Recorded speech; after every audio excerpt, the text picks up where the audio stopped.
Video sharing app টিকটকে শুরু হয়েছে নতুন ট্রেন্ড ব্লক আউট 2024 ক্যাম্পেইন। গাজায় ইসরায়েলি গণহত্যার বিরুদ্ধে বিশ্বের যেসব তারকা নীরব রয়েছেন তাদেরকে টার্গেট করে চলছে ভার্চুয়াল জগতের এই ক্যাম্পেইনটি। গেল সপ্তাহে ফ্যাশন দুনিয়ার অন্যতম আসর মেট গালার পর থেকে মাথাচাড়া দেয় এই আন্দোলন। #blockout 2014 গাজায় চলমান ইসরায়েলি আগ্রাসনের বিরুদ্ধে নীরব ভূমিকা পালন করা সেলিব্রিটিদের বয়কটের আহ্বান জানিয়ে টিকটক অ্যাপে শুরু হওয়া আন্দোলন। এতে অনলাইন প্ল্যাটফর্মে Kim Kardashian, Selena Gomez, Justin Bieber, Shakira কিংবা টেইলর সুইফটের মতো খ্যাতিমান তারকাদের বয়কটের আহ্বান জানানো হয় ভক্ত ও অনুসারীদের উদ্দেশ্যে। এবার এই তালিকায় যুক্ত হলো ভারতীয় তারকাদের নাম। বিরাট কোহলি, অনুষ্কা শর্মা জুটি, প্রিয়াঙ্কা চোপড়া, নিক জোনাস, এমনকি আলিয়া ভাটও ঢুকে পড়েছেন ব্লক আউটের তালিকায়।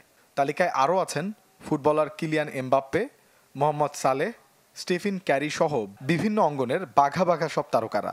এক্স সহ অন্যান্য সামাজিক যোগাযোগ মাধ্যমে চলছে বয়কটের ব্যাপক প্রচারণা। তবে আলোচনায় এবার আগের সব সীমা অতিক্রম করেছে ফ্যাশনের অলিম্পিক খ্যাত মেট গালা। সবকিছু ছাপিয়ে উঠেছে বিশ্বখ্যাত এই ইভেন্টে ফিলিস্তিনিদের পক্ষে সহমর্মিতার বার্তা না থাকার বিষয়টি। ইভেন্টটিতে হলিউডের বিখ্যাত সিনেমা দ্য হাঙ্গার গেম প্রদর্শিত হলেও টু শব্দটি হয়নি ফিলিস্তিনের সহিংসতার বিরুদ্ধে, জানিয়ে ক্ষুব্ধ নেটিজেনদের একাংশ। গেল 7 মে মেট গালা ইভেন্টের পর ব্লক আউটের আহ্বান জানিয়ে টিকটক ইনফ্লুয়েন্সার হিলি খলিলের পোস্ট করা ভিডিওর পর থেকে আন্দোলনের স্ফুলিঙ্গ ছড়িয়ে পড়ে। টিকটক ভিত্তিক এই আন্দোলনে অনলাইন প্ল্যাটফর্মে ব্লক করার এই তালিকায় নিয়মিতই যুক্ত হচ্ছে বিশ্বের জনপ্রিয় তারকাদের নাম। মোর্শেদ শোভন, চ্যানেল 24।